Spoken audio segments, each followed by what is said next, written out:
Hello and welcome to Movies, Films, and Flicks. I am Mark Hoffmeyer, and joining me, Megan Hoffmeyer, Sarah Newark, DJ Valentine, Billy Business, and Brendan Peters. This is Andy Boetes. This is Nathan Leahy. David Cross. It's Jake Lewitt. Norbert Morvan. It's Lisa Leahy. Joey Lewandowski. John Levingood. Professor Mike Dillon. Nick Riak. Niall Moore. Eric Hoffmeyer. It's Johnny Nunn. Hello and welcome to Movies, Films, and Flicks. I am Mark Hoffmeyer, and joining me is a man who is recording this episode while skydiving onto the Mercedes Stadium. It's Trace Sever. Hello, happy to be here. That would truly be the final frontier for podcasting. I feel like there's a lot of innovation happening in feature filmmaking, as seen in the movie we're talking about today. But not a lot of the same that we're doing in the podcasting world, I gotta say. Your mic is great. Thank you. So I worked for a digital marketing agency that did ads for Shure. This is a Shure microphone, and they gifted us all Shure microphones for free. So it sounds great. While you're skydove, wait, you just got done and you skydove, yes. skydived. But yeah, I didn't hear anything. Noise reduction. That is all thanks to the power of this branded Shure. I don't know. I actually don't know what type of microphone this is. Listen, we need to start doing extreme podcasting where we put that mic on us, we jump out a plane, and we just do like a 5-minute review of the Odyssey. Like we do skydiving reviews. I do think with how saturated the podcasting marketplace is, it is time for something's got to give. You got to start standing out in some way. So like BMX podcasting, skydiving podcasting, deep sea podcast, like something is the way we got to do it. I'll just get a mixer, some Rode wireless mics. You and I could jump on some BMX bikes and just hit some sweet jumps while talking about minions and monsters. Hey, I enjoyed Minions and Monsters. Movie rules. I liked it. It didn't transcend like what it didn't transcend kind of the medium bar that Illumination has for me, but when it was just like riffing on and doing funny references to classic films, I was like, come on, this is Citizen Kane bit. Oh, poop! Like that's funny. It's like my daughter laughed, my wife laughed, I laughed, and everybody laughed. It cost $85 million to make. $85 million. Yeah, it's going to be profitable. That's the thing. I mean, it was a little bit of a disappointment of the opening box office weekend for that movie. It'll have legs.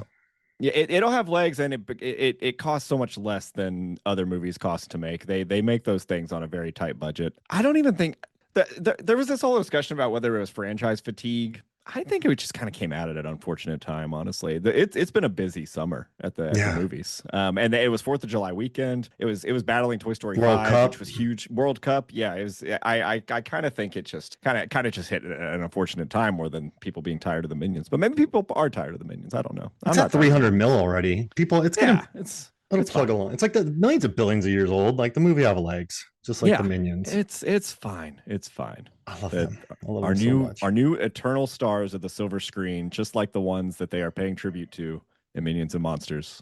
It makes sense. Like Harold Lloyd and a lot of those silent film era stars have kind of been lost to time. Not Harold Lloyd, of course, but you know what I mean. There's a lot of silent stars who've been lost to time, so it makes sense that the Minions would be. That would be the proper trajectory to happen to them. So I guess it is inevitable.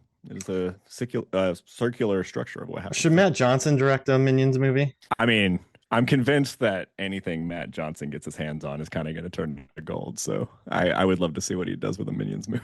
Oh, man. All right. So I asked Trace on this episode. We're members of the Atlanta Film Critics Circle. Yeah, we're just film friends. Yep. Yeah, and correct. So the Southeastern Film Critics Association, we're in that. I'm in that one. I don't know about you. I'm in that one. I'm in that one. Gotcha. So yeah, we have the South covered. Yeah, and we're down here. Last year, before all the noobs had a chance to watch Nirvana the band, the show, the movie, you got tickets for a screening with the directors. And so you invited me, which was awesome. We went and watched it, and it just brought down the house. It was absolutely hilarious. And it's still my favorite 2026 film. So I figured, hey, I got to bring on Trace on to talk about this movie that rules that we went and saw in the theater last year because it rocks. Yeah. It's so funny. Even before that screening, I kind of had like an ongoing relationship with when it, like not knowing when I was going to see this movie, because I was at South by Southwest 2025 and it premiered there. It was the world premiere. It was its first public screening that ever happened. I didn't go because I loved Matt Johnson, but I at the time I didn't really know what this was. By the time I found out you could see it without having seen the show, I just couldn't make it to another screening at the fest. And then TIFF 2025 rolled around. I couldn't get into a screening there. It was too popular and I didn't have time. Yeah. And so I kind of followed this movie around to every festival it played at and just missed it until I finally was able to see it, still with the Matt Johnson and Jay McCarrol in the theater when they were touring it around America and came to the Plaza Theater here in Atlanta. And yeah, I invited my buddy Mark here because I just had an extra ticket. And so I was like, I know Mark wants to go. I know he'll think this is funny. I laughed so hard I got self-conscious. I remember you saying that. Yeah. I really did. I was like, was that too loud? Did I laugh too loud? The whole theater though, it was such a it just went off so well. It was laughter the entire time from the entire thing, and you could tell that it was a theater full of fans. Yeah, like everyone knew what, like even the small bits that carry over from the show, people were kind of in on. And so you could tell it was a very close-knit crowd of people that were familiar with the material. So it was very special screening. It was raucous. Yes, it was. It was raucous. And it, yeah, truly, like out of the theatrical screenings I went to last year, up there as one of the best. And if we're talking 2026 technically released movies, maybe, well, I did see The Odyssey last night, but maybe my favorite movie of the year so far.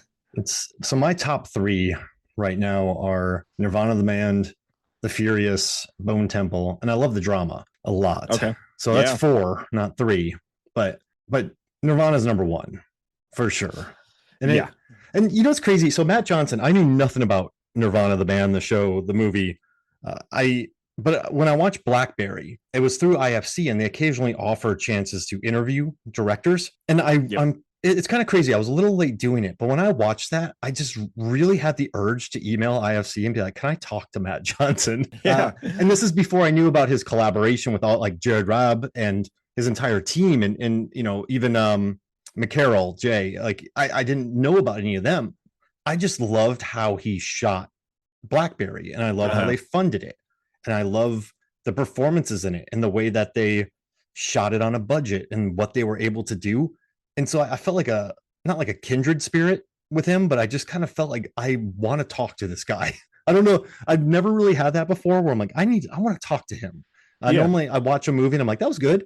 And then I do a podcast about it. I don't really talk to the directors. I do a lot of research, but like, I love his style. And today in my producing class, I was talking about like things I learned from the commentary and the research, and because a lot of research went into this. And you know, so my two heaviest research movies I think I've ever done for MFF, aside from the Tron Legacy Purple Rain soundtrack draft, where I had to learn about every song from those, and like Purple Rain's the biggest soundtrack ever, and I almost went insane because there's so much research.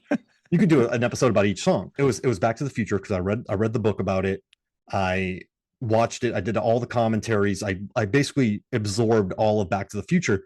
And this one, there's a lot of Back to the Future ties, but there's commentaries, there's interviews, there's like clips online, there's behind the scenes, there's like how they do that, how they do this. Like I really just dove headfirst into the research of this. And so I won't share about 90% of it because we just sort of roll through and chat.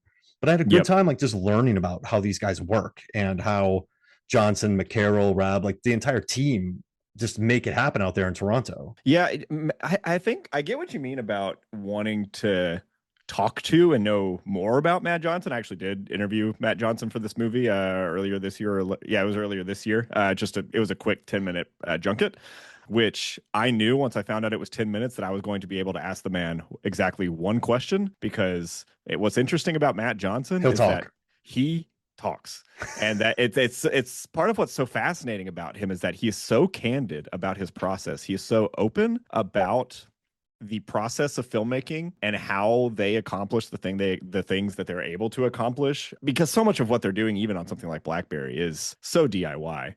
And they are figuring out how to do so much stuff on the fly on a shoestring budget. I actually saw Blackberry at South by Southwest, where Matt Johnson did a Q&A there as well. So which was great. And it was a similar experience there, where he was just so he's just so candid. It's rare that you hear a creative that speaks about their art in the way that Matt Johnson does. He is a rapid fire talker with a lot of interesting things to say. And there's just not a lot of other directors like him, especially if he doesn't have that many movies, but if you go back and watch his, the rest of his filmography, all of his movies are very strong and have a very strong sense of personality and kind of the sense of ideas that are kind of sitting behind each one. He's a very motivated and focused creative on what he wants to make. And he really achieves his vision. What's great about him is he's smart. He has a great group, a wonderful group of collaborators. I mean, this is a guy who he gets it. And I like, one of my favorite things about movies, and we watch so many movies, that I like when it's an indie, big budget, any budget film. But when I see something on screen, I go, that was really smart how they did that. That's one thing that always I love, because I spent years on film sets. I teach. I kind of love watching when people make smart decisions, and there's just so many smart decisions that he makes. Like, I like that, and what's interesting about this movie, a lot of do has been made about how they don't have permits, about how they do guerrilla shooting, but they've been doing that for a long time, and they have good collaborators at it. So yeah, a lot of it's improv, but also you watch Whose Line Is It Anyway? Those guys have been doing that for 20 years. So it's like they they can go get the guerrilla style stuff, but they also are very methodical with how they plan and prep and shoot and what lenses they have and what cameras they have. So these guys, they're out there doing guerrilla work, but also, Johnson said you have to be good at VFX if you're out there messing around and doing what they're doing. And so they have this awesome team, and they have this intelligence and savvy to go out there and get what they need, but also they're good at what they do. So then their movies, they don't look overly polished, but they actually are. And I think that's kind of neat. Yeah. They are tightly constructed despite looking like they were actually made on the fly. They are constructed to look that way. This is something that if you listen to them talk about it and you listen to the commentaries, they have probably tweaked this movie in its final form and screened it like over 100 times, I'm sure. Yeah. And they talk about on the commentary that they say that this is a movie that you could keep editing forever, and keep perfecting it, because that's kind of the nature of how it plays. But even like the other side of that, of their kind of resourcefulness and the meticulousness of how they go about planning some of the stuff, is part of it for Nirvana, the band especially, is being able to adapt. And kind of something they talk about a lot, I feel like, is that for this movie especially, they kind of found it as they went along. It was about Confederacy of Dunces at first, like which is a road trip like with a Confederacy of Dunces plot.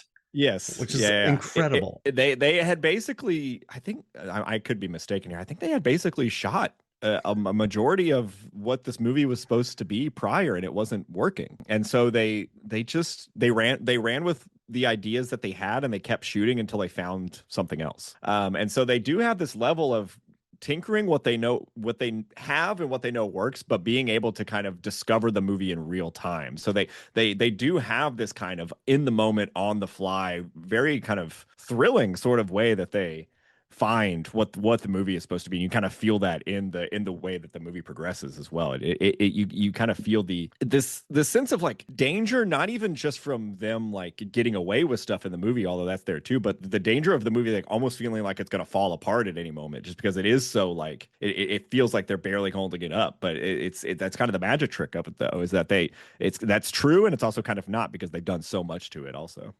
And his energy too. I mean, keeping Matt Johnson's energy up day in, and they shot this for 200 days. Yeah. And I also love that they were like shooting a Confederacy of Dunces road trip movie, and it wasn't working. And Jay's like, we're just making an episode of Nirvana, the band, the show. He's like, but we're making a movie. So then it was Jay's idea to focus it on Back to the Future or those movies. Because like, we're making a movie, let's make it about movies. And that was such a smart decision. And then, it all started because Matt just had an idea. So they went and shot this Confederacy of Dunces thing. But then when a better idea was brought up, he went, oh, okay, cool, let's go do that, because that's a better idea. And that's unique in the film world. And, I was reading more interviews with Jared, the cinematographer, and he was talking about how, like with producing, you really, if you're on a budget, you really do want to like storyboards, you want to have the gear, you want to know what cameras, you want to have the batteries, you want to have the wireless mics, you want to be prepared, because any waste of time costs you money. But also he said that you need to be able to pivot. Like you can't just, like, if you set your GPS and there's an accident that's going to stop you for like 10 hours, you should go around it. And so what they've learned is to like, they've learned to go around problems and like fix problems. And so they're like, they have a concrete idea of what they're doing because they've been doing this show since the web series since '08. Mhm. And like, so they've been doing it for a long time. And, but then they know how to pivot. And I like that about filmmakers where you're really prepared, but you can also pivot. And I think that's kind of, I think Yeah. that's kind of cool because you don't just like, Trace, you're gonna make a movie, right? And you're like, I have a Okay. script. I'm gonna make this movie. But then you get All there right. and you realize that like the actors aren't really right, the locations aren't really right. And instead of pivoting, you're like, we're just gonna keep making this movie. And then everyone watches and it's like, oh my God, like that's Yeah. terrible. But like instead of you being there and being like, I can't make this movie, but I can make this because this is what I have. And I think that for any filmmaker, that's worth knowing because it's almost like a mini film school learning about this film and how to make films on a budget while also being really prepared. And I like that. I like that a lot. It is kind of like its own little microcosm of how to make your own movies and how to have that adaptive quality to the things that go wrong when shooting, which is when you're making something like Nirvana the band, you can't really afford to not be able to pivot like they say they do, especially when so much of the substance of a lot of the scenes, especially in the show. I think there's some differences in how the show and the movie operate, actually, slightly. A lot of it is so dependent on what the public gives them. And so they kind of need to be able to, if they get something great from somebody that they weren't expecting, but it kind of contradicts something, a direction the plot of the episode may have been going, I think they are very happy to kind of swerve and shift what the episode is meant to be because they're getting great material out from the real people that they're interacting with, which is really the part of the core of what the premise is that it's kind of this mysterious mix of what's real and what's not, and you can never quite tell what's planted or what they actually got from somebody. So they quite literally have to be able to do that on something like this. And I think that speaks to, you say how it was kind of Jay's idea to make this more of a Back to the Future riff, and to, in that sense, kind of implying that they needed to make it a little bit more of a spectacle, a little bit something that had felt like more of it had kind of like blockbuster stakes for a movie. For Matt Johnson to be able to kind of just be able to go along with that idea after they had so much invested in the original idea, I think that speaks to their longstanding collaboration and the trust they have in each other, as well as the trust of the rest of the extended crew that they work with, that they were all ready to just be like, yeah, that's what we need to do. And so you can tell how close knit they are as a group of collaborators in that way, and it comes through in the material. It feels like friends making a movie. I mean, listen, if Matt Johnson came to me and was like, Mark, we're going to do Nirvana the band, the movie, the show, but it's just going to be a road trip based like focusing on Confederacy of Dunces, I'll be like, let's roll. Let's go now, baby. Like, let's do it. But then as we get out there, you're like, yeah, this isn't working. And then you're just, but I like that. I think Johnson comes up with an idea. Everyone's like, all right, we'll roll with it. And then when it's not working, they're like, hey, man, like, and also pivoting. I'm a libertarian, so I'm down with everything. With that guy. But like, think about like Walking Dead and Breaking Bad. Like Daryl and Jesse were supposed to be killed in the first seasons, but then they're like these two dudes got a hot hand, and then they became really popular characters. I mean, like all like super popular characters. I worked Comic Cons, and like Norman Reedus's lines were crazy, and so I think that's a credit to them. And I also, on a much smaller scale, I like that they do that. It's like, oh, we got someone who's gold here. Let's pursue that. And I don't know. There's something thrilling about that, but then I guess for me, there's something thrilling, but also controlled because they're so good at what they do. Jared is so good at what he does. He understands all the cameras, all the lenses, always roll. He's talking about like, we shot this movie and it looks super cheap. But when we get ambitious, it actually looks crazier because you think our movie's like cheap as hell. And so I like their problem solving. And, to get the top of the CN Tower stuff, they built a little set. They hiked it up to the top of a mountain, and then they to have like a lot of blue sky and everything. And then it was really windy, and they shot that scene and then just added plates with VFX. So it's cool. It's like controlled chaos, and I love that.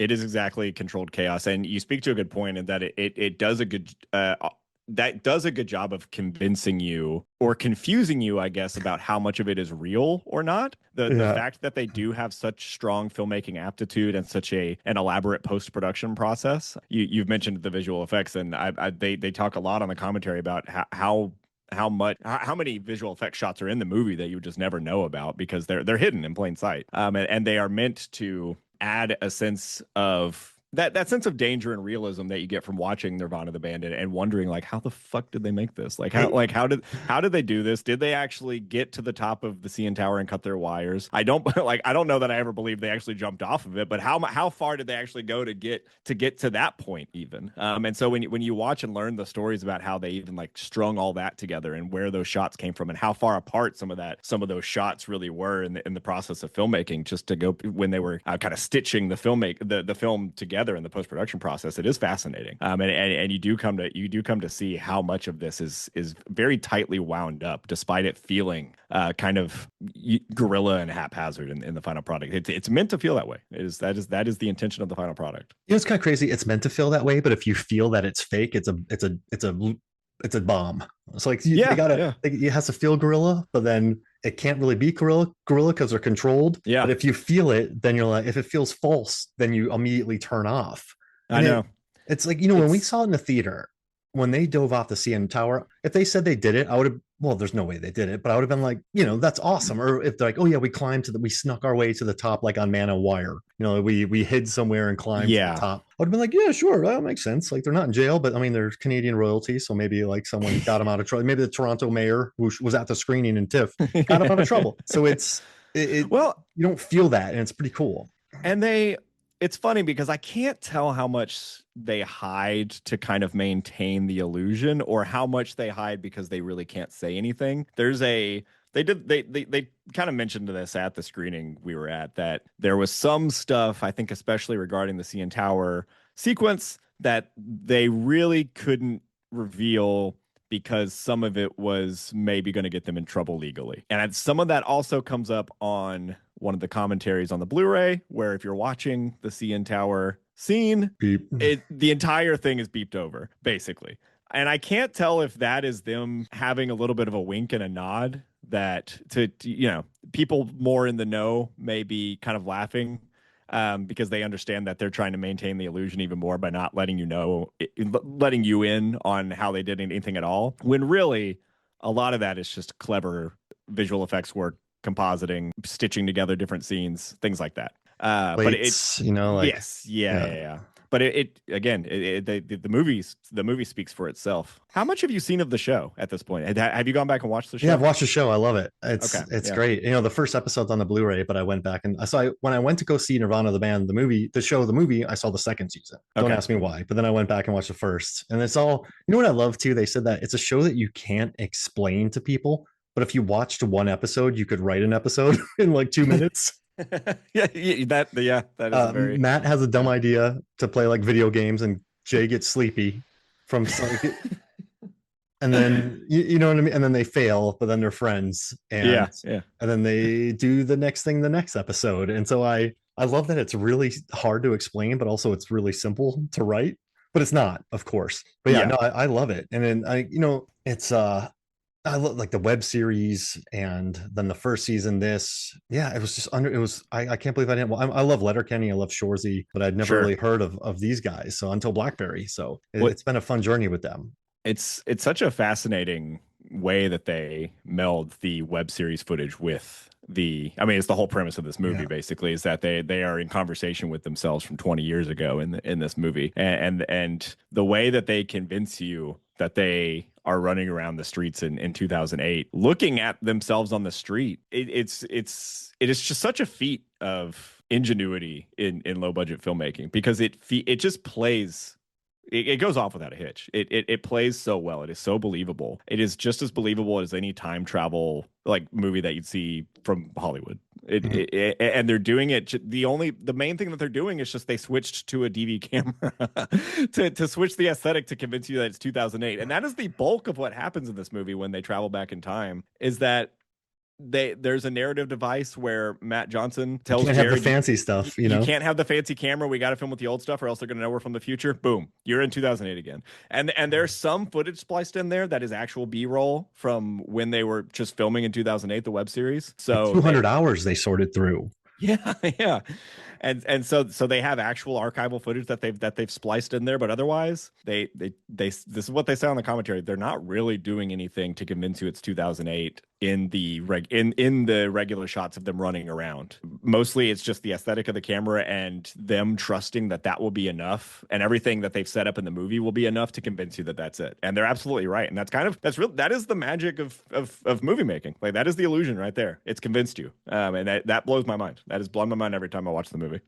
The VFX stuff. I don't know if you saw the VFX pre-pro for it, but like they storyboarded, they scripted it, they came up with shots, and like they played it, like they went through everything. There's animatics, and so it's, I don't know, I love it. I love, once again, it's controlled chaos. They put a lot of work, but the main thing is they have good, amazing collaborators. I mean, this is a crew that will like ride or die for each other. So this is like, it's just, they have this crew in Toronto has been making these crazy films, and they're super passionate about it, and I kind of love that. It'll be interesting how, if Matt Johnson ever moves on to like bigger crews, because of just his head first style. But I think he's smart enough. Like on Blackberry, he said he got a pretty big crew, and he said for about 2 days, everyone was a little, who is this guy? And then eventually they got into the flow of it and they loved it. So it's kind of cool. He seems like a really affable guy. He seems like he could be like a lot, because he's a mile a minute. He like we mentioned, the man talks. Yeah, but like he also he seems very down to earth, and he seems like we've mentioned, he seems very willing to collaborate, and he seems very level-headed about the filmmaking process, and he doesn't seem like an ego-driven guy. He seems just very dedicated to the final product that he wants to make, and it being as good as it possibly can be. So I feel like it has to be very fun and exciting to work with him. He has so many long-term collaborators. Like, so that's proof that they work well together. They're like they probably fight all the time. Probably, and it was funny when they're like, when we were making this movie, did we have any fun? And they're like, well, not really. But 200 days of that. But I mean, he's been working with these guys for what, 18 years now, and they all still work together. So they're doing something there where they all kind of, I don't know, it's like a right stew. All the ingredients. I think any other stew would probably explode, but for some reason, the personalities that got together in this crew somehow are just blended together. Really, it made some awesome poutine. So it's it's rare.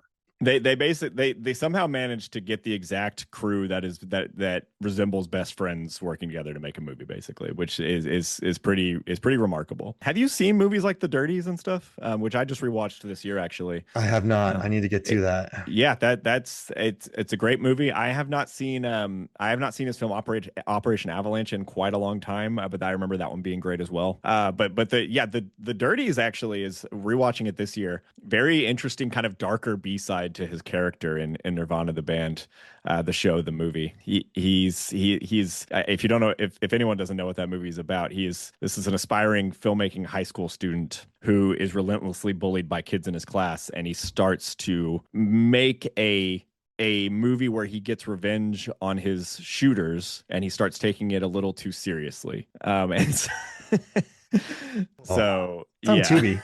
I might as well watch it.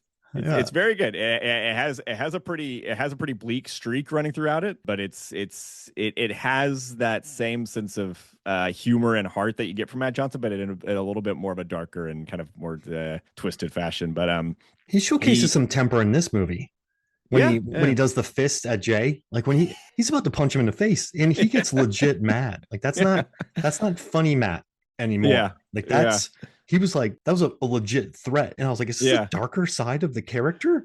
He has a little bit of a temper in this one. And I kind of like that, though. It added more depth to the character, I think. I like how much this one continues to kind of probe their friendship. Because I think overall, this is a show about friendship at the end of the day. And there's a very great line in this movie that everyone kind of will continue to kind of pull out of it and in using screenshots and stuff, the fans of it. And when one of them says, if you got a best friend, you don't even notice getting older. And it is kind of this great friendship story about two guys who are, I'm always fascinated in the relationship between their characters in this show, because they're similarly dumb, but also Matt Johnson is clearly the one spearheading all the plans. While Jay is kind of sometimes wondering if there's something else out there for him. And I know, Matt described the entire time travel premise of this movie in the commentary as kind of the ultimate test of their friendship, basically, because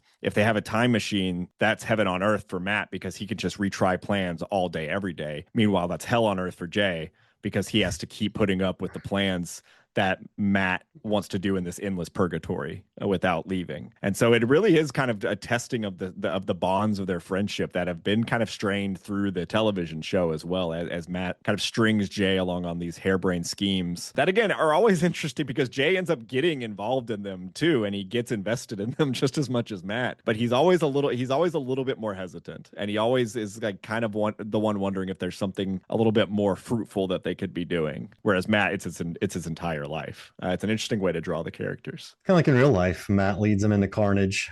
Jay follows, and then they make it work. And what's that episode where he thought he went to a party? Jay went to a party by himself. Oh yeah, but he's just as awkward there. I think he realized how awkward he is, and then so he just goes back to his buddy Matt. And they he feels out of place with people that aren't his best friend. I think he feels overly pushed by Matt's ambitions, but also there's clearly that bond between them and an understanding of their headspace, and also the shared delusion that they clearly don't know that they could just call the Rivoli in downtown Toronto to get a show booked instead of having to dive off the CN Tower into the arena to try and make a scene of it. So there is some shared delusion there. That works though, because they actually land that dive. They land on the dome when their plan pulls out. He accidentally makes a time machine. So I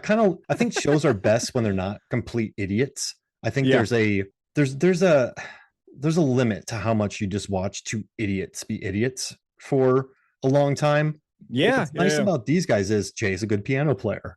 Matt, he actually is pretty good at all the drums, and Matt's really good. He could be in a ska band, could be a 80s rapper singing the alphabet, which is like one of my favorite scenes in this movie. The alphabet song is so fucking funny. And it's wonderful, but like that's what makes it work though, is because they're kind of talented, but then they're also idiots who don't understand what open mics are. And, and I think that's where you get the best characters, where they're actually quite talented, but they're idiots. I think those make the best kind of characters, because, I love Dumb and Dumber, but those two characters can't hold a bigger universe. You can't watch more than one of those, but these guys, they could never build a time machine. Yeah, exactly. I mean, but you could watch these guys because they have some skills to them, and I think they're clever. They're clever.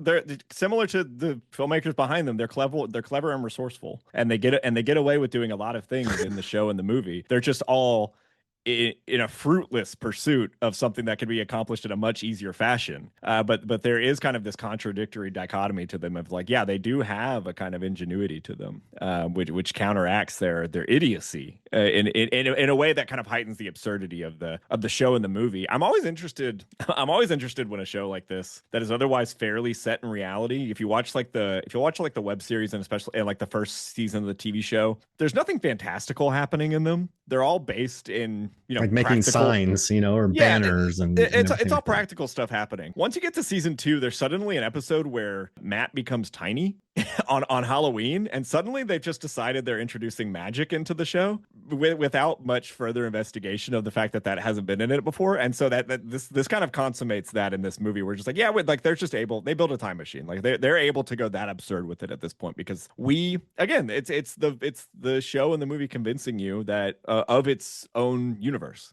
within its DIY aesthetics, you believe it. Like, it's like, okay, it's absurd, but the characters are kind of absurd. They build a time machine. And it also helps that, just like the show are parodies, the episodes are all parodies of different TV shows, we're tying this to a parody of a classic movie that everyone loves. So we kind of justify it that way as well. So I'm just interested in the way that they decide to heighten the reality of it in that way suddenly, when for so long it was not that way in the show. And they have the Indiana Jones episode as well, right? Yes. Yeah.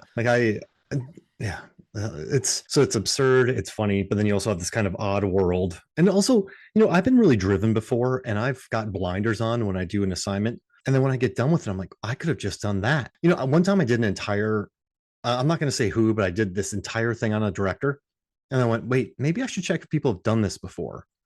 And then I checked, and like a couple of days of work I had done just really staring at computers and finding out all this data. I did like one quick Google search, and there was like 8 articles that were pretty thorough about. So I was I should have researched this first, but I got so into it that I didn't think about the smart thing to do. So I can understand why they don't just think they can call the Rivoli, because they are, they want to accomplish it. I think they're on a mission. They want to do that mission. I think it's eating them alive. So Yeah. They're it's so kind of invested funny. in Yeah. they're so invested in the world in their own head of how it operates and what I guess whatever prestige they think the Rivoli holds. They're trying to play it like they think it's Madison Square Garden or something. Yeah, yeah. But I like that though. And I like that they never learn, but then they rob museums, or they have like museum hijinks, and they All right. like, Yeah. So like this is I'm sorry to cut you off. yeah, yeah.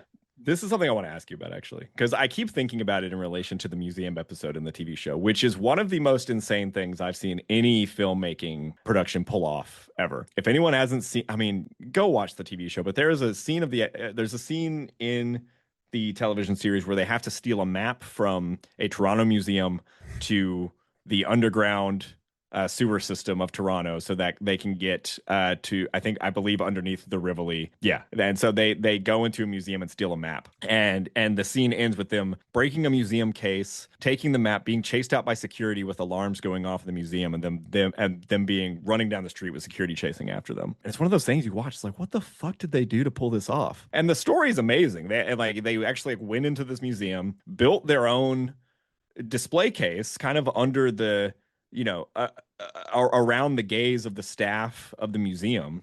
They built it very quickly as something that Matt could break and punch into to get this map. There just happened to be this guy at the museum standing around to make the scene complete, where he watches Matt seemingly steal this real map out of this real display case, and he's like calling security. And this scene, they add alarms to the sound design while they're running out of the museum. And it's kind of this perfectly constructed scene of them totally seeming like they're getting away with something truly dangerous and kind of doing something kind of stupid to actually make the real scene. That encompasses a lot of the TV show. I feel like the movie has a lot more clear scenes of them going into post-production to accomplish stuff, which is not bad. And I think they have to for the scope of the movie. It's just a little bit of a different vibe. Well, they want the movie feel, right? That's the thing. They want you to feel like that cable actually goes to the top of the CN tower. They want you to feel the speed, like the RV, the concerts, some dude gets murdered. Some dude. Yeah, Jay does murder someone. I laughed so hard. That's when I got self-conscious at how hard I laughed, because it's one of the funniest things I've ever seen in my life. I mean, even the skydiving. So I think that's from Jay, because they were going to do this little TV show that kind of relied on TV gimmicks, and then they're like, no, we got to go big on this. So I think that's where the VFX comes in, because they wanted to give it that feel. Also, it's really smart, because if you just did typical Nirvana the band the show, it would be so niche. But since they brought Back to the Future into it, people know where that plot goes, and they kind of understand. So then you're like, this is crazy, but also I know 88 miles an hour. I know how they get back in time. I know that they have this RV. So it's like they kept it fairly streamlined as far as the plot, I guess. Yeah. And that way casuals can watch it and be like, oh, okay, this is like a Back to the Future riff. Yeah, they like regular people have an in. Because there is this big conversation that I've kind of like wondered what the perspective on of this was ever since I missed it at South by because I didn't know what it was. And is that should you watch the show before watching the movie? If you ask Matt Johnson and Jay McCarrol, they say no. They say the best audience for this movie is like your best friend telling you have to watch it, and you not knowing what it is and turning it on and being amazed by it. And that's baked in with those sort of ins that they give you. It's a very simple premise. It's based on it's parodying a popular movie that everyone knows the beats of, and they are very much recreating that movie beat for beat. And so you definitely don't have to see the show to watch the movie and enjoy it. I think there's some elements of the dynamics of their characters that are maybe funnier to fans of the show. And the rats, in the video game, and like set up the 64 and stuff like that. I love that stuff about their characters. I love that they seem like they don't own cell phones. They're perpetually stuck seemingly in like 1995. They play in 64. They watch VHS tapes. They do have like Criterion posters all over their apartment. So And there is Vinegar like a Syndrome shirts. Well, the other guy yeah, wore it. yeah.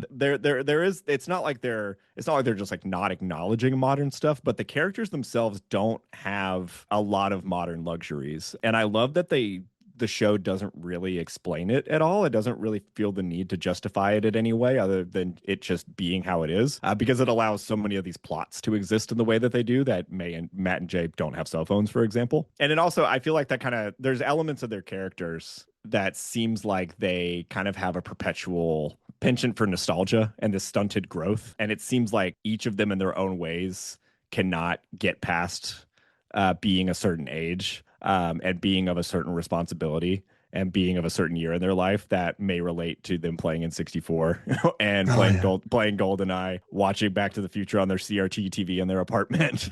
And there's such an element to their characters that I find so endearing, that they want to be just those best friends that are hanging out of their apartment in the 90s again, just for the rest of their lives. Like it's regressive, but also they have a great friendship and they're happy. Yeah, like, yeah. You know, when two messed up people hang out together, that's not great. So I mean, if they went out to the real world, they might have to grow. And so they stay in this little insular place. And I love that. And also they have an Ernest Goes to Jail thing. And I love Ernest movies, by the way. I love all 10 of them. And I also think that Paddington 2 borrowed heavily from Ernest Goes to Jail. So I just want to put that out there. There's a lot of similarities. Mark's putting that out there. Yeah, well, think about you saw Paddington 2, right? I saw Paddington 2. I've not seen any Ernest movies. Okay. Yeah. Ernest Scared Stupid. Oh my gosh. It's like change your life. Destroyed 9-year-old me. It's hilarious. But in Ernest Goes to Jail, he's this guy who he cleans at a bank and he comes up with all these inventions. Paddington cleans windows and he fails with like all of his elements. You know, he's like clean the windows and it fails spectacularly. Ernest is trying to clean things and he gets electrocuted. And then they both they get framed, they get swapped out, and they get put in jail while the guilty person comes out. And while they're in jail, they befriend the best, like the hardest guy there. In Ernest, all the uniforms are pink. And in Paddington, all the uniforms become pink. And then they lead a big escape, which, you know, the big bruisers help them get out. And then they have to stop a heist. So it's I would like someone to ask Paul King if they knowingly were ripping from the Ernest movies. I mean, listen, you know, there's the same 8 stories told over and over for cinema history. But I remember just watching Paddington 2 and just going like, I saw that in Ernest Goes to Jail. That's kind of Ernest Goes to Jail. That's Ernest Goes to Jail. And and then also costumes. Hugh Grant wears costumes. Ernest wears costumes. Oh, sure, yeah. And that, like, there's so many similarities. So many. And so, yeah, that'd be amazing if the internet's darling borrowed heavily from Ernest Goes to Jail. Did you like Paddington in Peru? How'd you feel about that one? It's cute. I forgot about it immediately, but it's cute. I liked it. It still had me kind of crying by the end. I mean, like Olivia Colman singing a song, like Antonio Banderas being cheeky, like it's fun. You definitely, it's missing something. But I liked it enough that I was like, you know what, slap the 4 on it. It made me cry. So you know what? I think I did that too. But you know what? If you hadn't have told me about it right now, I just would have thought there was 2 Paddington movies. It's easy to forget.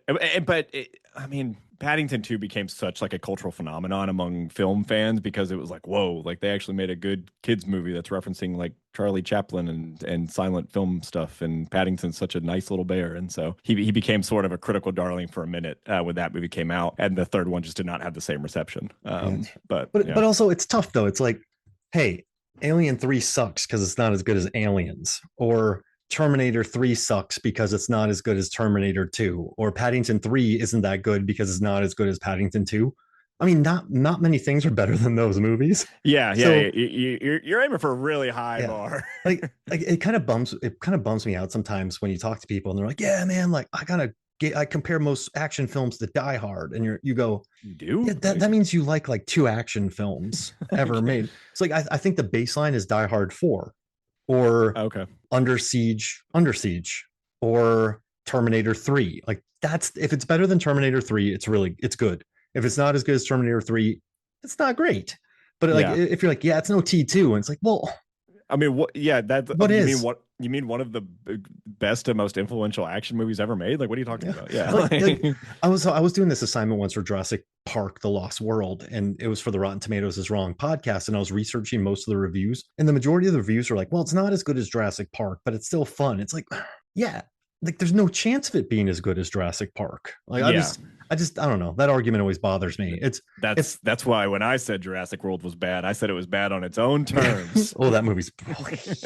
I mean, that's just a rip off of Deep Blue Sea, and don't get me started Oh on no! that. Oh, You know, don't. Hey, if a movie is just shamelessly ripping off Deep Blue Sea, Mark is gonna have a problem with it. I well, know I kind that. of love that Deep Blue Sea knocks off Jurassic Park, and Yeah. Jaws, and then like Rise of the Planet of the Apes and Jurassic World rip off Deep Blue Sea. So I kind of Yeah. love that. Like I, it's the cyclical nature of Hollywood. You know, it happens. if we're talking Jurassic Park, rip Sam Neill.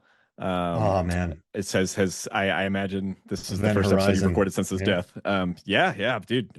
We just rewatched Jurassic Park 3 a couple weeks ago. Fun movie, and also has that classic scene where he is having the dream on the airplane where the where the Velociraptor says Alan, and he wakes up. It has the jerkiest dinosaurs. Like these dinosaurs are just following them. That Spinosaurus is just like, I'm gonna get you. Yeah. Yeah, yeah. Fun movie. I like Jurassic Park 3 more than I like any of the Jurassic World movies. I'm gonna say that right now. That's fair. No, I mean yeah, yeah. I like the Freddy Krueger monster from the last one, Oh, sure. but that's Yeah. about it. Okay.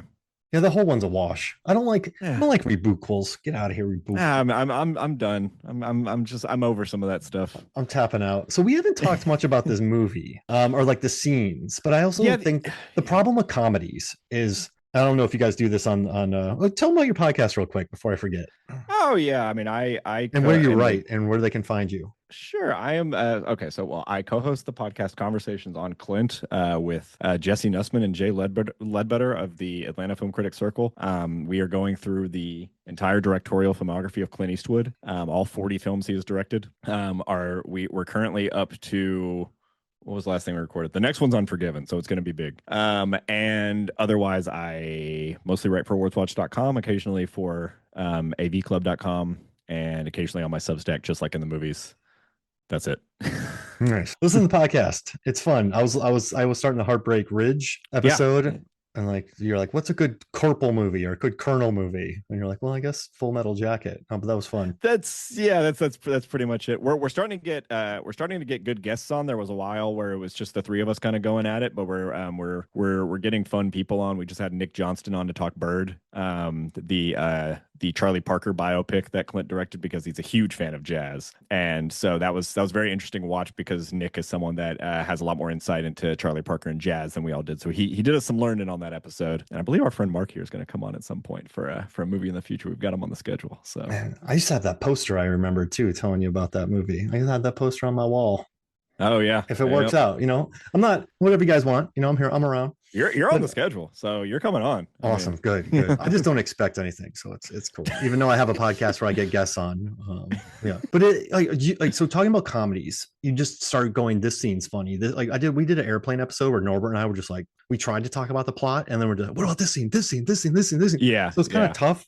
But I mean, it is. this movie is so loaded with like really just funny bits, and I think like there's a scene where Jay looks at the camera because he's going to go back 2 days before he murdered somebody, which they use footage from like a Drake shooting, which is crazy. But he goes like, "You guys know what I'm doing, right?" Like I love that scene, and there's just that may be the most insane thing that they do in this movie is that so Jay murders someone in this movie, and the cops are after him. It's amazing. And they pull news footage from an actual event at Drake's mansion in Toronto, which is standing in as Jay's mansion in Toronto in this alternate reality where he has become rich and famous as a successful musician without Matt. And they are filming stuff around this real criminal, this real police scene of news crews and police on the scene at Drake's Toronto mansion while they're repeatedly filming this shot of Jay running away from the cops over and over again, which they said no one really stopped them from doing because they looked official.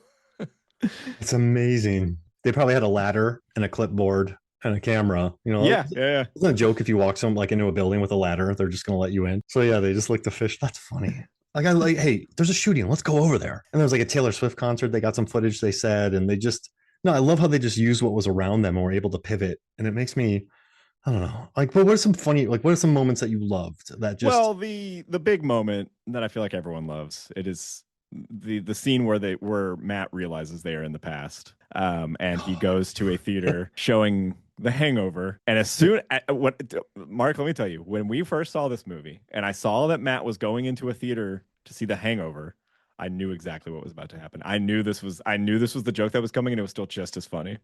Because anytime I think about The Hangover, I think about this scene and how much the culture has changed.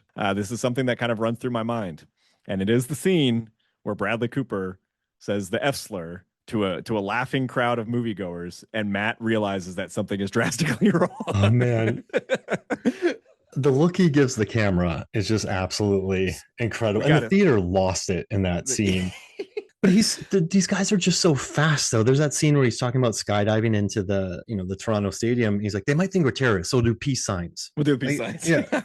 I always wonder how much of that is scripted. Like, and like, or how like, obviously those scenes like that are following a scripted trajectory. But I always wonder, like, a line like that, it always seems like Matt pulled that out of his pocket, like while he was talking. You know what I mean? And like he had they have a general direction that they're taking the scene, and like the scene is Matt is explaining the plan to Jay, and that's pretty much the direction. But I don't know that there's a script where Matt says, like, we need to pull out the peace signs because they're going to think we're terrorists. Like, that seems like that. Like, there's real improvisational qualities to so many of the conversations that, again, kind of blur that line between like what is real and what is fake in the movie, down to just like how much of this is actually scripted versus them just kind of riffing off the top of their head for this scene. It's like a Christopher Guest type thing where they have an outline and then they just sort of go off on this is the scene, and then you can do what you want in the scene to get us here.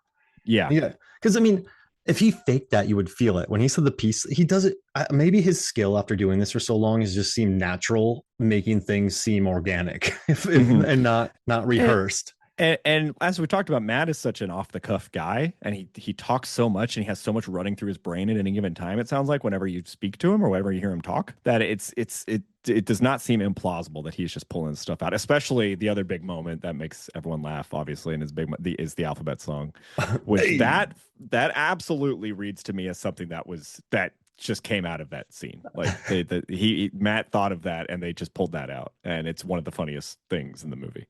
They want to teach you. Oh, never mind. Okay, well, so let's go. I love that the drums came back too, but also I think Jay is underappreciated as well. Like all the scenes where like we're like, oh, do you have a best friend that you talk to after you get off on the show, or just the way he acts in the car with the karaoke. Oh yeah, that carpool karaoke. Yeah, and like just doing that, like just the little bit and the looks. So Megan, she thought Matt was a little. When she watched this with me, my wife, she thought he was a little over the top, but she liked Jay and thought he was funnier. I love Jay. Like it's the yin and yang between them. It's almost perfect though, because just like I love when he goes to escape and he's like, "Are you leaving me?" He's like, "No, I want to try the time travel machine." He's like, "Oh, the time travel? Okay, let's go." And just Jay has such a he has such a funny everyman quality about him, and like kind of like a more like naive quality to like his line delivery over Matt. There's something very funny in his face. He has so many great facial reaction shots to stuff that Matt is doing. It's so funny. What if I got red wine on my pants?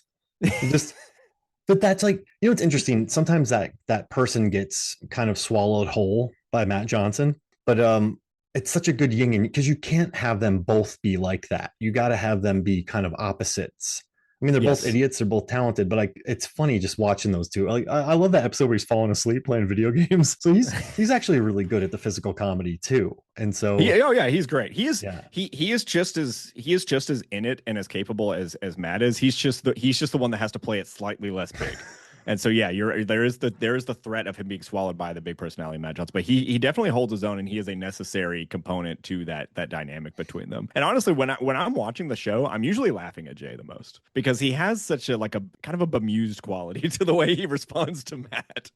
yeah, he's just, and also too, I think he's the reason why the duo can get away with a lot of what they do. I mean, Matt is super nice. Like he talks to a lady from Brazil and he's like, I'm like Teen Wolf, and just he can charm people because he's so nice. But I also think Jay is such an everyday, like he's a handsome dude. He's quiet. I think I think if he walks in somewhere with a parachute under his suit coat, you might not question him. You know what I mean? He's like the secret weapon to them getting away with a lot because he's just like a traditionally handsome, kind of safe seeming guy. He gives them some credibility. Yeah, yeah. Matt seems like too much of a wild card, but Jay kind of like brings a little bit of like calming presence to them and like more a little bit more like we're supposed to be here. Like this is fine. It's okay. And You Matt can needs a trust jacket us. because his arms are so jacked. Oh yeah, he has really jacked arms. It's kind of crazy. I have to say, it is absolutely the story of how they get through the CN Tower security is pretty insane Yeah, they cut because my pants. Oh my I gosh. mean, they were fully expecting, as you said, Jay is carrying a parachute on his back, and they were fully expecting to see the parachutes on both of their backs as they were going through the security and to not let them in. They didn't notice those at all, but they did flag Matt's wire cutters that he has in his pocket to presumably cut the cord at the top of the CN Tower. That flags, they have to have this whole improv conversation with the security guard about how he uses them to cut his pants. They let him go through with it. They get through, and then that's the end of it. They kind of had to figure out what to do from there because they accidentally got through security when they were planning on having to shoot an alternative scene where they find a different way to the top of the CN Tower. And there's a shot of them walking through the lobby of the CN Tower before they get in the elevator. That was shot months afterwards because they realized that they needed just a connecting shot of them getting to the elevator to get up to the top. So like again, there's elements of the movie that are stitched together from all different parts in time when they realized that they needed something to like fill some gaps. But it's just an amazing scene. That and the scene of them talking to the libertarian guy at the Canadian hardware store, who becomes a pivotal part of the movie. He's like, you guys are crazy. And also, I mean, Jared gets a lot of credit for that scene in the CN Tower because of where he put the camera. First, he didn't cut the camera. And he also said, when you're shooting, just shoot. He's like, even if the footage isn't great, I can maybe use it. And so Yeah. the way he placed that camera for them to go through and got through, and the fact that he even went through with it when he found out they might get through was, I don't know, I like it. That's a daring camera guy right there. And it's no wonder that they thanked Spike Jonze in the at the end of the credits. Spike Jonze gets a thank you because of just the way they shot Jackass and the way they got away with all the camera work. And It's very Jackass. they're very Tom Green. They love Tom Green. Like that was like Yeah. their major influence going forward. But you can see a lot of Tom Green and Jackass DNA there because Tom Green was clearly smart. I mean, his shtick ran thin, but the thing that worked with Tom Green is you could tell he was smart, just being insane. And then Jackass, they're just so amiable Yeah. and like daring, and they don't like doing what they're doing most of the time, but they're also very talented skaters and stunt people, and yeah, they're good at what they do. So there's a lot of that DNA there, and I don't know, like I don't know, so it made me happy. They learned some I, cool stuff from Spike Jonze, like is what the Praise You video where they're dancing outside the movie theater. yeah. That's Yeah, yeah. very Nirvana the band, the show, the movie. I like I do appreciate the kind of public prank-esque aspects to the movie that feel Jackass-ish / Borat-ish, where, and they talk about this a lot too, Matt and Jay, where they do that where they're getting kind of unsuspecting people on camera who don't know how they should be reacting, and the question of whether or not they're kind of exploiting those people by manipulating them for laughs. But Matt and Jay's point is that the joke is always Matt and Jay, and like the fact that they are acting insane, and kind of the beauty of seeing people's reactions for something that they do not see on an everyday basis, and how much of the show is kind of a celebration of the niceness of people in Toronto, because so many of the people that they interact with are so like willing to help them in so many absurd scenarios that any normal person should run away from immediately. But it kind of becomes this testament to their city and the people within it about just kind of the gregariousness and the kindness of all the people in this city where they're filming. And so it kind of takes that public prank aspect of it and turns it into something a lot more wholesome a lot of the time. There's plenty of that in this movie where there's people that are just kind of happy to be talking to Matt and Jay, or else like as in with like the libertarian guy at the hardware store trying to talk him out of something very dangerous because he Don't just wants do to this. help him. I can't stop you. You can do what you want, but this is crazy. Yeah. But I guess my problem with Sacha Baron Cohen is, in these movies, I think they're, like you said, they're the joke, and I think Sacha Baron Cohen's done a good job of showing like the ugly underbelly of America, but also he's going for low hanging fruit to kind of get and it's. Listen, if I wanted to make a documentary about stupid people or like whatever, I could probably go out there and do it because it's just such low hanging fruit, I guess. So I've never considered that to be the height of humor, I guess, because yeah, you found these idiots and you just played to them and you got footage. Like that's not Yeah, that's yeah, I don't know. So I kind of like the nicety. I like how yeah. nice they are here to these people. You know, they're not making them seem dumb. They're not making them, if that makes sense. I like that Yeah, about them. Nirvana the band is almost a little. It's more complicated. It's almost how can we get these unsuspecting people involved in the plot, Yeah, in a way that still feels real and without them recognizing it, and how do we challenge ourselves to do that?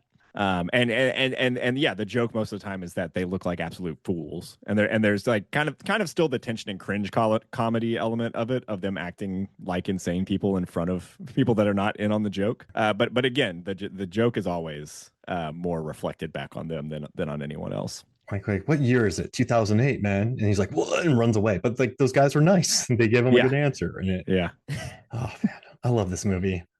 I love I it love so it. much. All right, so before we get out of here, if there's anything else you want to talk about too, but I kind of want to do like a 21st, the comedy movies released since 2020 draft. We each do five. You get first pick, and then I'll put it up on Yeah. MFF Facebook, and I'll have people vote.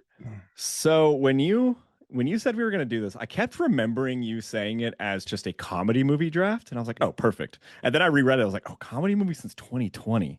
That really throws a wrinkle in this because I'm looking and I'm like, man, I still I want to keep like I'm not saying we need to change it. I'm saying it's a different challenge because there's not as many comedy movies that I love in 2020s, and I don't know if that speaks to less comedy movies coming, fewer comedy movies coming out, or just fewer that maybe I've missed some great ones. I'm not sure. I haven't seen the invite yet. I've heard that's good. There's a few I Uh, love, so this I was hoping you all would right, take some of my picks to make mine easier. all So, right. Well, but you can let's. pick this one too. You can pick this movie? All right. Oh, I can pick this movie. Oh, Yeah, wow, that feels easy. I'm gonna, you know what? I'm gonna go with something that we just mentioned that as being tangentially related to this movie that made me cry laughing in the theater when I saw it this decade is Jackass Forever. That is my first one. I think it is honestly I think it's the best Jackass movie because I think it is the most wholesome of them all, yeah. and I think it's the one most committed to the friendship of the guys, and it has some of the funniest stunts in my opinion. That mime bit Yep.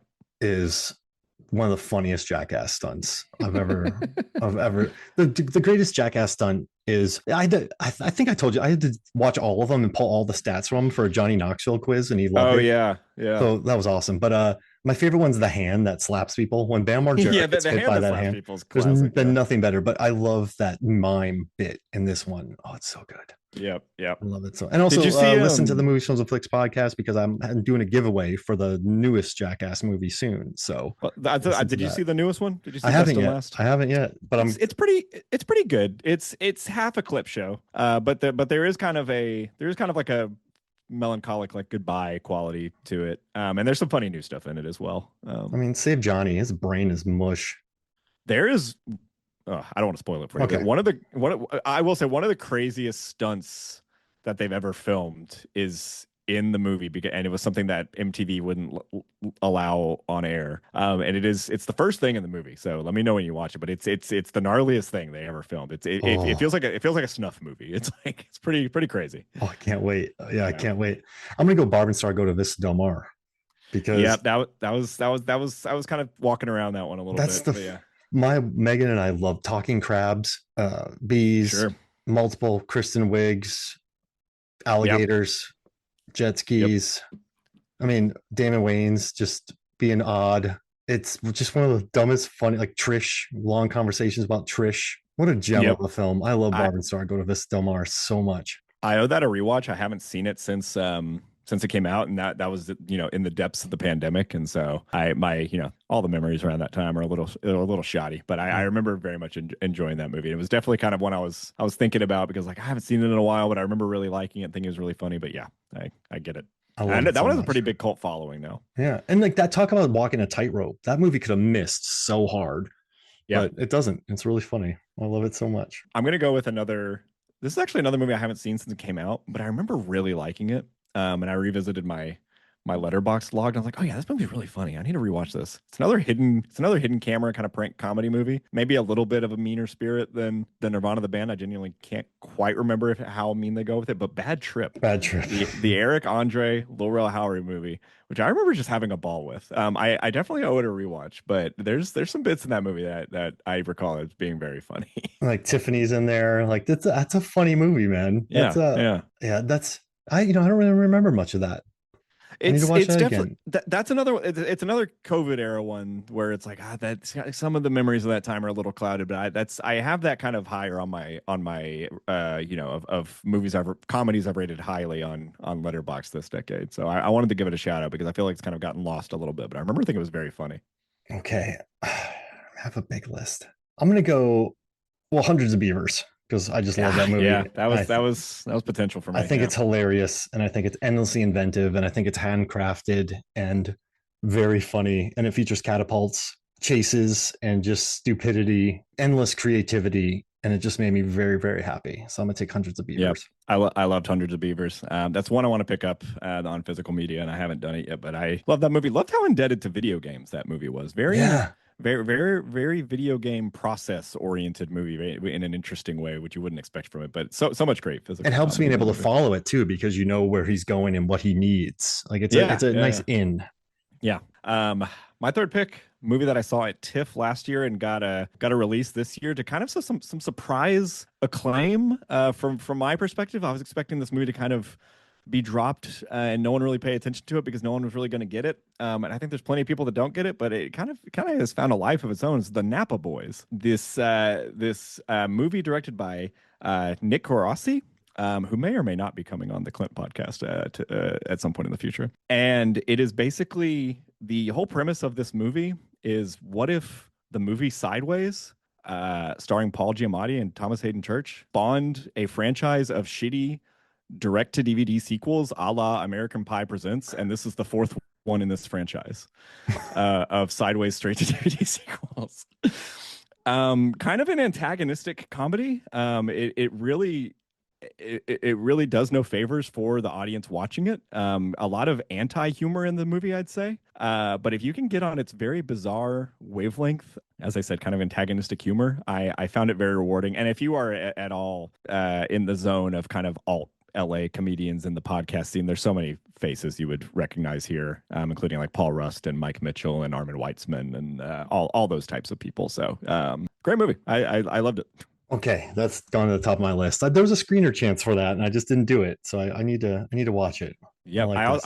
I also interviewed Nick Rossi, Armin Weitzman, Mike Mitchell, and Jamar Neighbors for that movie. And so that interview is on YouTube under Awards Watch. It was a fun interview where related to the Clint Eastwood podcast potentially. Nick could not stop showing me the fact that he was watching the 1517 to Paris on his TV, and he just like held up the Blu-ray for me, and then we talked about how the Napa Boys was kind of like the 1517 to Paris. Well, that's an amazing in. All right, I need to watch that interview now.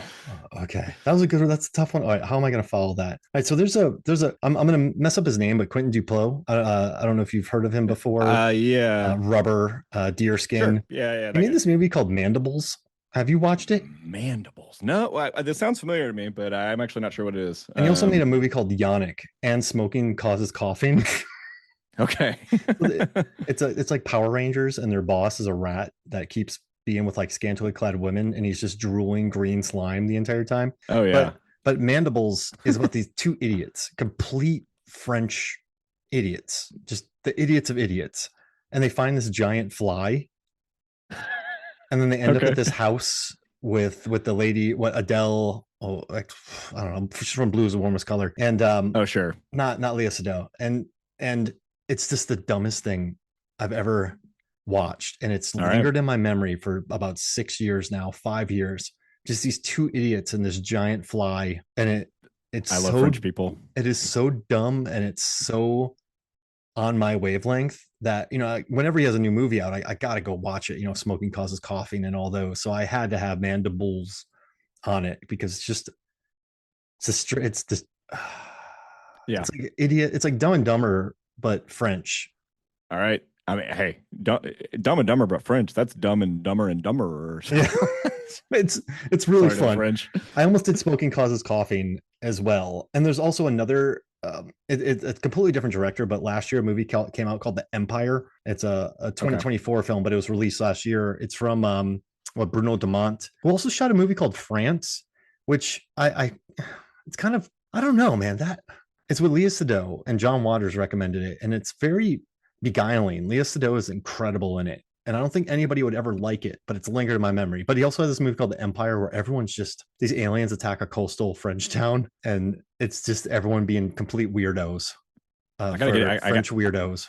I gotta watch some of these French comedies. They look like they're going crazy. Yeah, I mean, I love The Empire, but I was like, you know what? I'll get Mandibles because it's just two idiots with a giant fly. But The Empire is worth watching because but you got to get on that wavelength. But it's all right. Yeah, yeah. So I just want to get that out there. I'm willing to get on a wavelength. Well, Napa Boys is a trip. So Napa Boys is a true. I can't guarantee anyone listening to this is actually going to like Napa Boys. I truly saw that movie at TIFF and I was like, nobody's going to fucking like this movie, but it's actually it's been pretty well reviewed. So, but it is a certain vibe. But so you may hate it. My fourth pick, I'm just going to say it: Naked Gun. Come on, 2025 so Naked good. Gun, so directed by Akiva Schaffer, really brought back the spoof movie in beautiful fashion. Just funny all the way through. Come on, I was laughing my little butt off.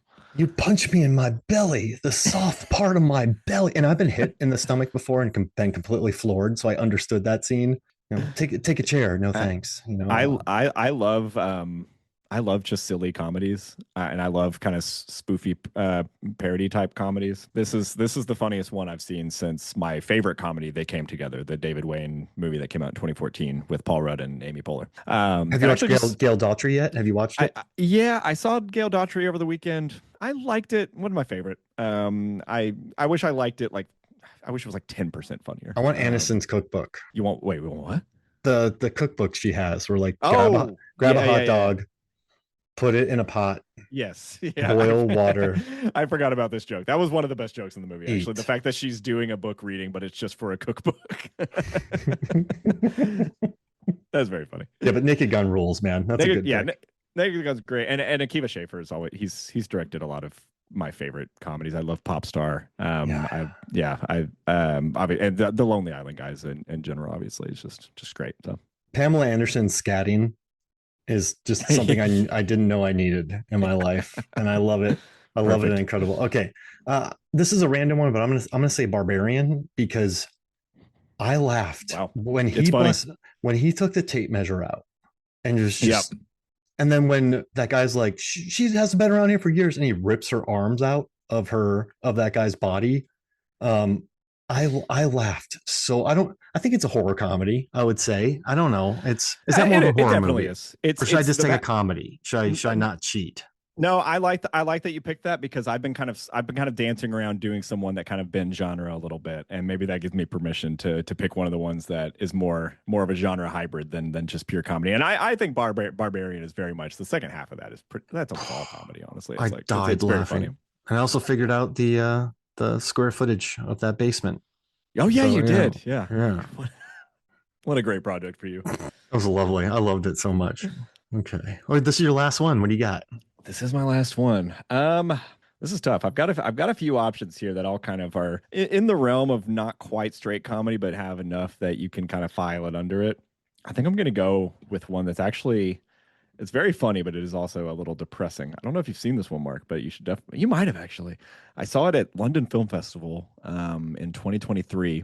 And it blew my mind. I saw it there and it just stuck with me that entire time. It's one of my favorite movies of the decade so far. And it is Radu Jude's Do Not Expect Too Much from the End of the World. Yeah, of course. I love that movie. Okay. Yeah. I couldn't remember if you had seen this one or not. Oh man, just an excellent movie. So funny. It asks so much of you. It's so long. And it like you could describe it as tedious, perhaps. the premise of this woman driving around a PA, a work day in Romania for this PA, doing the most tedious work imaginable, in kind of what Radu Jude is kind of conveying as kind of a crumbling society all around us, basically. But it's so kind of darkly funny in that way, and I think it rewards you so much for sticking through it through the 2 hour and 45-minute runtime. And it's definitely I hope this gets a physical release at some point because it still doesn't have one. And it is one of my absolute favorite movies of the 2020s so far. So yeah, the final like 30-minute interview. And the only problem is it brought back nightmares of when I was a PA and running around all day. And like, I remember I did this Rolex commercial in Augusta and I ran around all day getting everything. And then the crew ate. But like, since I wasn't like a producer, I had to go eat somewhere else. And Oh remember yeah. that scene where they make her sit somewhere else on the table Yeah. and just It- you're driving around, you're filming people, you're getting clothes, and you just get treated like garbage. And so it kind of made me have flashbacks, but also that lady's so funny with her what do you call it? Like putting the stuff over her face, like she has the character oh that yeah, she has, the and like face filter. Yeah. yeah, and Yeah. like Uva Bowl, and just it's like it's actually very accurate, but it's also very absurd, and I love it. I love it a lot. It is very much a movie about kind of like the demeaning reality of modern living, in Yeah. a lot of ways. It's pretty nihilistic, but it has a ton of humor. I mean it is a comedy, but it is, it's not a very happy one. So just It, keep that in mind. it got me. I'm on that wavelength. I like that one a lot. It worked Yeah. better than the Dracula one. The Dracula one's cool, but I like this one better. So okay, I liked the Dracula one. I definitely agree. It's not as good as Do Not Expect Too Much from the End of the World, but it in a similar sort of way, Dracula, again, it's almost 3 hours, and it's something that kind of like pushes you to sit with it and kind of accept it for what it is. And it's one of those that's just like after it was over, it was like, God, man, I can't stop thinking about that Dracula movie. That's full of horrifying AI generated sequences in it. So, very boundary pushing filmmaker Roddy Jude, and not for everybody. He has another movie that came out last year ish that kind of didn't get a release, and then I'm waiting to be able to see somehow, called Continental 25, which is much shorter. It's 109 minutes, so I'd like to watch it. Yeah, give me one of those. Heck. Yeah. Any other quick honorable mentions, or you want me to jump into mine here? Let me shout out just a couple other ones that were maybe on standby here. Hopefully hopefully none of these are your picks, or if you are, just shout out. So maybe going to say The Banshees of Inisherin. Love that movie. Again, another one of my favorites of the decade so far. Great finger throwing. Yeah, great finger throwing, great central performances in that movie. Another one that's funny, but also just very tragic and makes me sad and kind of melancholic as well. Licorice Pizza, love PTA. This one, that one doesn't get enough love. Red Rocket, love Sean Baker, and that one is probably his best movie. And also One Battle After Another. Bye bye Funny. bye. Oh yeah. It's bye bye bye, right? Is she sings bye Yeah. bye bye and right? Yeah, yeah. Yep. Red Rocket is bye bye bye. Oh man. And then one battle after another, some hilarious scenes. Oh yeah. Very, very. I mean, just I just shouted out two PTA movies basically, but the man's funny. Like he melds comedy into his movies so well. Bradley Cooper is great in Licorice Pizza, and he's also great in Dungeons and Dragons. He has the funniest cameo. Yeah. And Dungeons and Dragons, I had that's on my list. One battle after another. I had some big laughs from that. Oh my gosh. Yeah. Hilarious movie, and it's wrapped in this political action thriller. It's like, I mean, come on, no one can beat PTA. He's doing the best. He's the actually best guy. Pick some of the ones on my list, which is kind of cool. We're on the but not the ones in there. But so I have Weird Al. I thought that was pretty funny. I like Werewolves Within is good. Yep. The Blackening. I just quote that movie sometimes. I just think it's very funny. The Holdovers. The Holdovers. Yannick. I have Jackass Forever. Do Not Expect Too Much. Palm Springs. There's a movie called Polite Society that I love. I don't know if you saw Polite Society, but I totally recommend it.